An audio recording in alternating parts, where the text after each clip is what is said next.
여름에 가뭄이 들면은 강물이 마르고 논밭이 갈라지게 됩니다.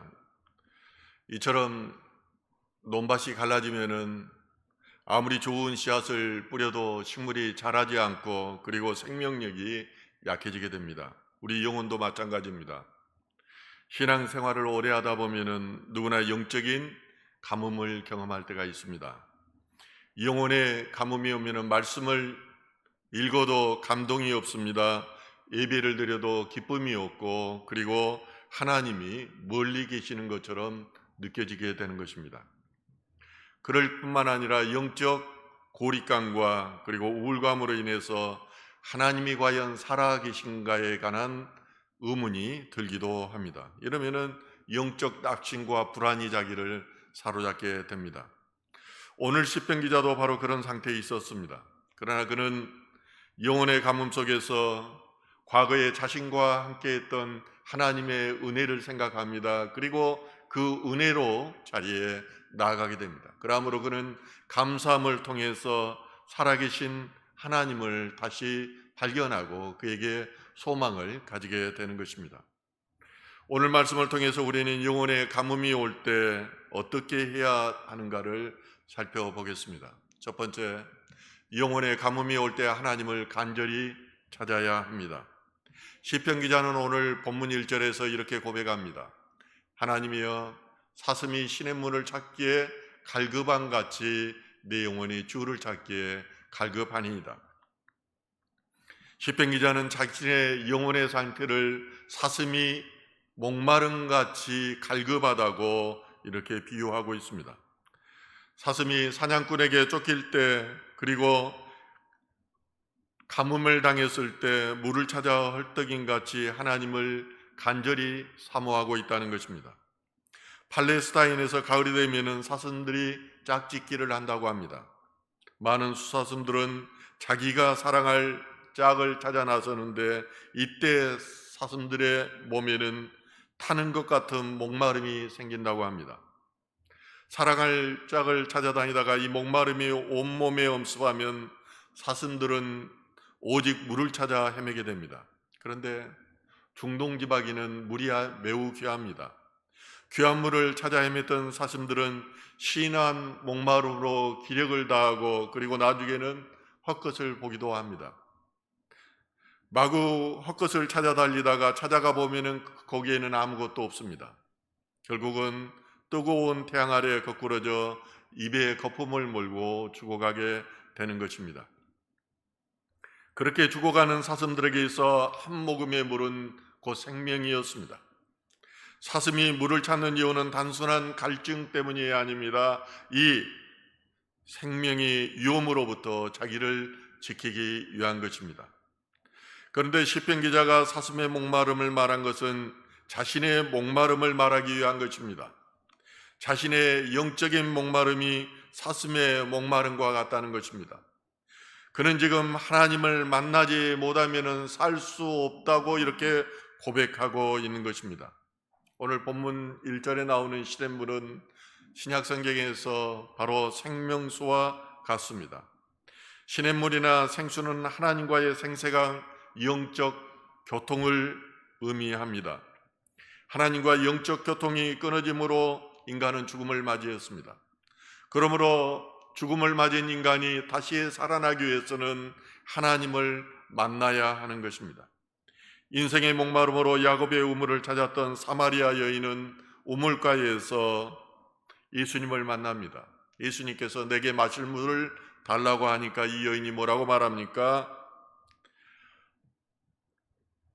당신은 유대인이면서 사마리아 여자인 내게 마실 것을 달라고 하느냐고 되묻습니다. 이 여인은 자신의 삶이 너무나 고달팠고 목말랐습니다. 그러므로 마실 것을 요구하는 예수님께 그에게 도움을 주는 것이 아니라 유대인이 사마리아 여인에게 무엇을 요청하는 것 자체가 부조리하다고 반박하고 있는 것입니다. 그러자 예수님께서 이렇게 말씀하십니다. 요한복음 4장 7절 말씀입니다. 내가 만일 하나님의 선물과 또 내게 물 좀 달라는 이가 누구인 줄 알았더라면 내가 그에게 구하였을 것이요 그가 생수를 내게 주었으리라. 너는 지금 대화의 상대와 인생의 본질에 대해서 잘못 알고 있다는 것입니다. 너와 대면하고 있는 상대는 하나님이며 인생의 목마름은 하나님을 만나야 해결된다는 것입니다. 하나님을 만나면 성령을 주심으로 너의 배에서 생수가 흘러 넘칠 것이라는 것입니다. 사마리아인은 자신의 힘으로 인생의 목마름 해결하려고 하였습니다. 그래서 5번이나 결혼했으나 실패했으며 또 다른 남자를 만났지만 그 또한 파산의 직면에 있었습니다. 이로 인해 그녀의 삶은 공허와 절망, 불안과 우울증이 엄습해 왔습니다. 사마리아 여인의 가장 큰 문제는 인생의 목마름을 해결할 방법은 유일하신 하나님으로부터 생수를 공급해야 된다는 것을 간과하였던 것입니다. 사마리아 여인처럼 하나님과의 교제로부터 멀리 떨어져 있으면서도 아무런 고통이나 불편을 느끼지 못한다면 그것은 그의 영혼이 심각한 영적 비상 상태에 있다는 것을 반증하고 있습니다. 이런 사마리아 여인에게 예수님께서는 인생을 바라보는 관점을 바꾸어 주십니다. 그리고 영생에 가는 생수가 예수님 자신임을 말씀해 주는 것입니다. 하나님이 바로 나라는 것입니다. 요한복음 4장 13절과 14절은 이렇게 말합니다. 예수께서 대답하여 이르시되 이 물을 마시는 자마다 다시 목마르려니와 내가 주는 물을 마시는 자는 영원히 목마르지 아니하리니 내가 주는 물은 그 속에서 영생하도록 솟아나는 샘물이 되리라. 한 번은 제 아내가 아침에 일어나서 꿈을 꿨다고 하더라고요. 무슨 꿈을 꿨냐고 했더니 예수님이 사람들한테 이 생수를 나눠주는데 이때 가서 물을 달라고 해가지고 그 생수를 받아 마셨다는 거예요. 저도 주님으로부터 생수를 받아 마셨습니다. 저는 욕심이 많아서 한 잔을 마시고 나서 또 한 잔을 더 달라고 해서 마셨습니다. 그런데 제 마음속에 체할 것 같다는 생각이 들어요. 그러고 나서 마시고 나니까 이게 신령한 젖이라는 그런 마음이 들었습니다. 저는 한 번은 환상 가운데서 저희 집 문지방에서 이 생수가 흘러서 계속 밖으로 흘러 넘치는 것도 경험했습니다. 예수님이 생수인 것입니다. 로마의 지하 동굴인 카타콤의 벽에는 사슴이 그려져 있다고 합니다. 저는 그곳을 가봤지만 사슴을 직접 보지는 못했습니다. 로마의 탄압으로부터 신앙을 지키기 위해 지하로 쫓겨난 그리스도인들이 주님을 갈망하는 그런 마음을 사슴으로 표현한 것입니다. 우리에게 성령이 임하면 내 안에서 갈망이 일어납니다. 하나님을 향한 목마름입니다. 그래서 말씀을 사모하게 되고 예배의 자리를 기다리게 됩니다. 말씀대로 살고자 몸부림치게 되는 것입니다. 예수님께서는 의에 줄이고 목마른 자는 배부름을 얻을 것이라고 말씀하셨습니다. 의에 줄인다는 것은 하나님의 말씀으로 사는 것, 그리고 하나님의 뜻대로 살고자 몸부림치는 것을 말합니다. 이런 사람에게 하나님께서는 생수를 공급해 주시고 그리고 영적인 충만함으로 우리를 배부르게 한다는 것입니다. 시편 기자는 들판을 헤매다가 한 모금의 물을 얻지 못해 비참하게 죽어가는 한 사슴을 발견했던 것 같습니다. 그러므로 오늘 이 본문 2절은 이렇게 말합니다. 내 영혼이 하나님 곧 살아계시는 하나님을 갈망하나니 내가 어느 때에 나가서 하나님의 얼굴을 배울까.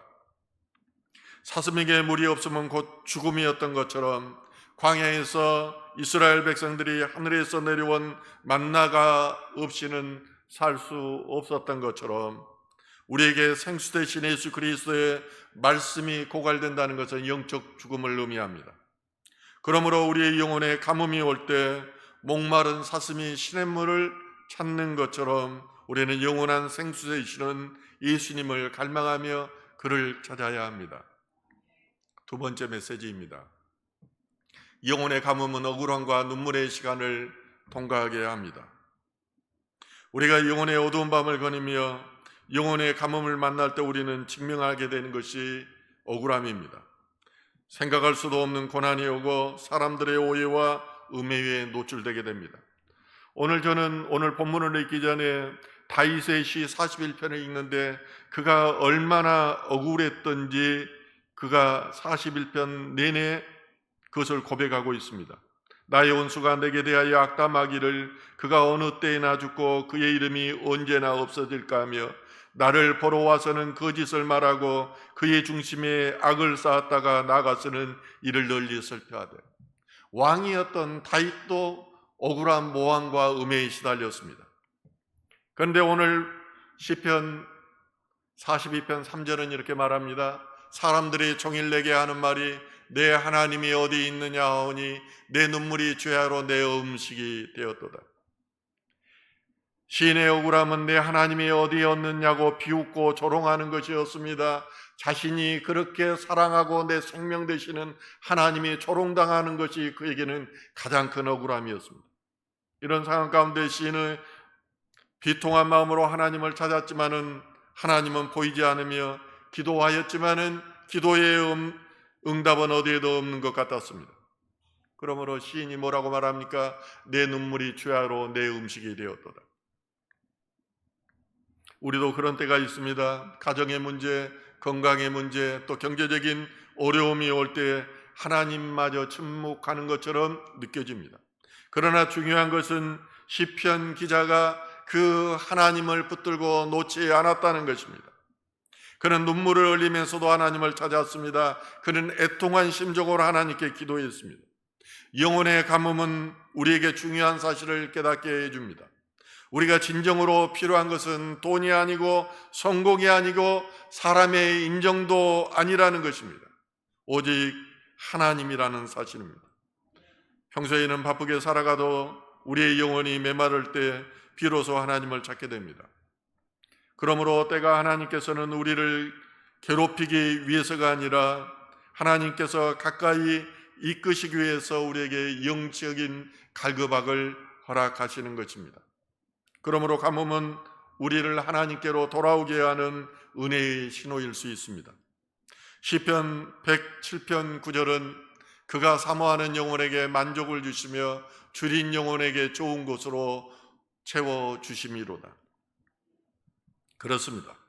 하나님은 가난하고 줄인 영혼을 찾고 계시며 그런 영혼들에게 만족함을 주시고 배부르게 하시는 것입니다. 시인이 내 눈물이 죄하로 내 음식이 되었다는 고백은 그가 눈물로 하나님을 찾으며 기도했다는 것입니다.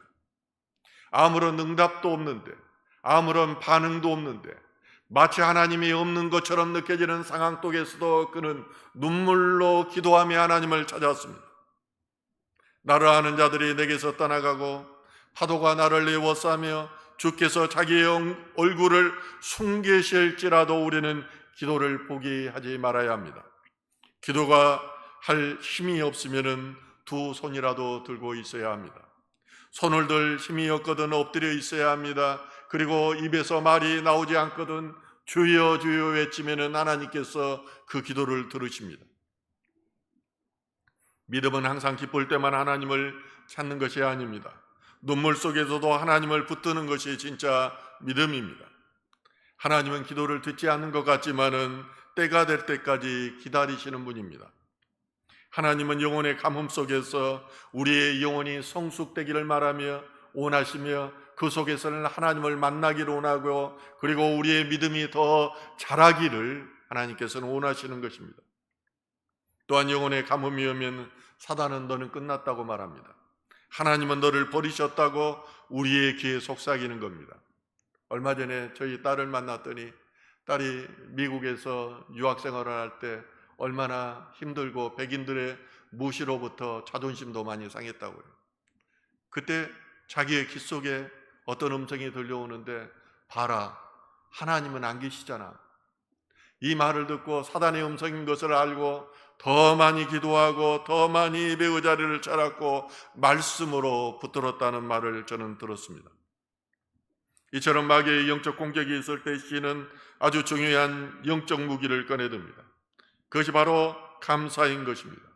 42절 4절 말씀입니다. 내가 전에 성의를 지키는 무리와 동행하여 기쁨과 감사의 소리를 내며 그들을 하나님의 집으로 인도하였더니 이제 이 일을 기억하고 내 마음이 상하는도다. 시인은 지금 비록 홀로 버려진 듯한 고통 속에 있지만은 과거의 성도들과 함께 기쁨으로 찬송하며 예배하던 그 은혜의 강가를 기억하며 그곳으로 달려가고 있습니다. 영적인 고난 가운데서도 시인은 과거에 자신과 함께했던 하나님, 그 하나님의 은혜를 회상하며 감사의 자리로 나가고 있는 것입니다. 하나님께서는 가장 힘들 때, 하나님이 없는 것처럼 느껴질 때, 어두러운 심정 가운데 있을 때, 하나님께 감사할 때 그 마음을 받으시는 분입니다. 영성의 관점에서 감사는 우리 전도의 진동을 바꾸고 사단의 공격을 멈추게 하며 하나님과 연결해주는 강력한 영적 도구가 되는 것입니다. 불평과 원망은 내게 없는 것에 초점을 맞춥니다. 그러나 감사는 이미 내게 있는 것에 시선을 돌리게 합니다. 그러므로 자신의 욕심을 내려놓고 삶이 주는 거대한 섭리 가운데 계시는 하나님의 절대 주권을 바라보게 되는 것입니다. 그러므로 영혼의 가뭄이 올 때, 영혼의 어두운 밤을 지날 때, 도저히 감사할 수 없을 때 우리는 하나님께 감사해야 합니다.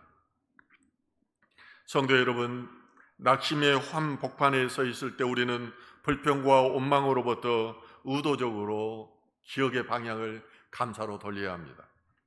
내 삶에 가장 뜨거웠던 첫사랑의 순간, 도저히 방법이 없었을 때 극적으로 길을 여섰던 그 하나님의 도우심의 기억들, 나를 구원해 주셨던 십자가의 그 압도적인 은혜를 억지로라도 기억해 내야 하는 것입니다. 과거에 역사하셨던 그 하나님이 바로 지금 나의 하나님이시기 때문입니다. 영혼의 가뭄을 이기는 힘은 은혜의 기억에서 나오는 은혜에 대한 감사에서 나오는 것입니다. 세 번째 메시지입니다. 내 영혼을 향해 하나님의 소망을 선포해야 합니다. 오늘 본문의 하이라이트는 오늘 5절입니다. 관점을 감사로 바꾸자 시인은 낙심과 불안에 머물러 있지 않습니다. 자기 자신을 믿음으로 향하고 그리고 자기 영혼을 향해서 믿음의 호통을 치기 시작합니다. 오늘 본문 5절은 이렇게 말합니다. 내 영혼아, 내가 어찌하여 낙심하며 어찌하여 내 속에서 불안해하는가?